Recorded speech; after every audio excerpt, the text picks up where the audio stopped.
Nobody tells you this, but your life doesn't really change at $100,000, and it definitely doesn't start at $1 million. It changes at $25,000. That's the number where things stop feeling random. It's where money stops controlling you and starts working for you. Below that, you're just surviving.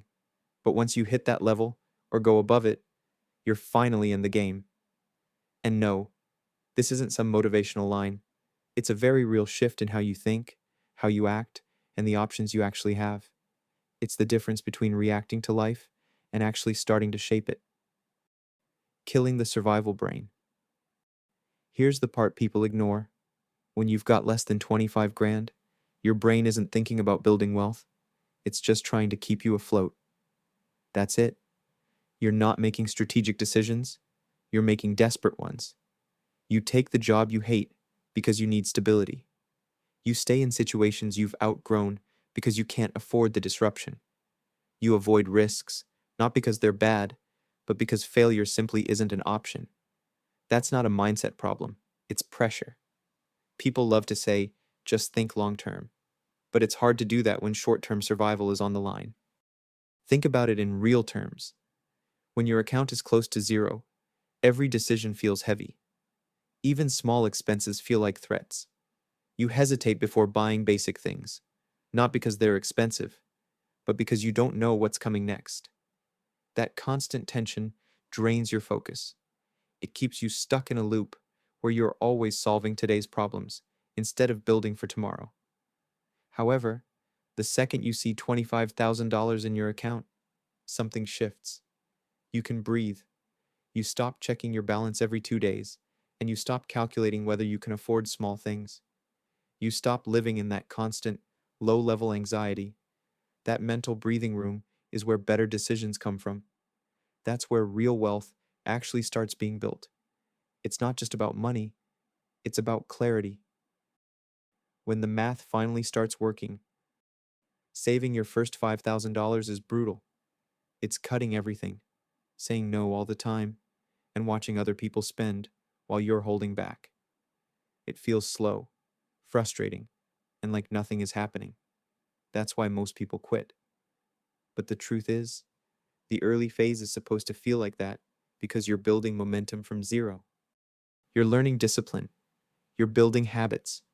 You're proving to yourself that you can actually delay gratification. None of that feels exciting in the moment, but it compounds just like money does. At $25,000, things start to move, and the math starts to matter. An 8% return on $1,000 is nothing. It's like a couple of dinners. But 8% on $25,000 is $2,000. That's real money showing up without asking for your time. It's money that compounds and starts stacking on top of what you're already doing. More importantly, it changes your behavior. Saving doesn't feel pointless anymore because you can actually see the progress. From here, getting to $50,000 is way easier than getting to $25,000 because now your money is helping you. And once you experience that shift, it's hard to go back. You start respecting your money differently because you've seen what it can do. The power of walking away? This is where it gets real. $25,000 gives you something most people never have. Options. When you're broke, you don't have options. You have obligations. You can't walk away, you can't push back, and you can't take a break. But with a cushion, everything changes. You don't need to tolerate things that drain you or say yes to everything out of fear. You can choose. Imagine your boss asks you to stay late again or take on extra work with no recognition. Before, you'd say yes automatically, not because you wanted to, but because you had to. Now, you pause, you think, you decide. Here's the part most people don't expect. When you're not scared of losing your job, you actually become better at it. You speak more clearly, you set boundaries, and you take smarter risks. You stop playing not to lose and start playing to win, and the market always rewards that. Confidence isn't just a personality trait. Sometimes it's just having enough money to not feel trapped. The trap that destroys people. This is where most people mess it up. They hit $25,000 and immediately treat it like a finish line. They celebrate too early with a new car, an expensive trip, or upgrading everything at once because they feel they deserve it. And sure, you probably do, but that doesn't make it smart because that money isn't a reward, it's the foundation. If you burn the foundation, everything collapses and you go right back to zero, back to stress, and back to survival mode. Most people don't stay broke because they can't earn. They stay broke because they reset their progress every time they get ahead. They build, then they spend. Build, then they spend. Over and over again. And years go by and nothing changes. The difference between people who move forward and people who stay stuck isn't income. It's what they do after they make progress. Doors you didn't see before. Once you have money, you start seeing opportunities everywhere. Not because they suddenly appeared, but because now you can actually act on them. Whether it's a friend starting a business, a market dip, or a skill that could double your income. Before, those were just ideas. Now, they're real options. You can move fast. You can make decisions without hesitation. You can take calculated risks that weren't available to you before. That's a huge advantage. Without capital, you watch the game. With capital, you play it. And once you start playing, you realize how many opportunities you were missing simply because you didn't have the ability to act. You become a different person. You don't just have $25,000, you become someone who can build it. That requires discipline, patience, and delayed gratification. You've said no more times than you can count and made trade-offs most people avoid. You've learned how to control your impulses, and that changes you.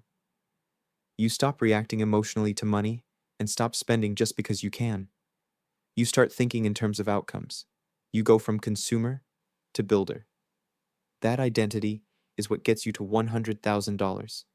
Not luck or shortcuts, just repeating what already worked.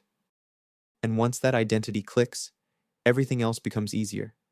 You're no longer guessing, you're executing. Stop playing small. When you're broke, you focus on saving pennies. You optimize things that barely matter, like cheaper groceries or tiny cuts that don't move the needle. While that helps a bit, it's not what changes your life. As you get closer to $25,000, your thinking shifts toward better questions. How do I earn more? How do I invest smarter? How do I use my time better? That's where real progress happens, not in saving cents, but in making bigger moves. You start valuing time over tiny savings. You start focusing on leverage instead of restriction. And that shift alone can change your trajectory. Don't slow down here. This is the most dangerous point because it's where you finally feel comfortable.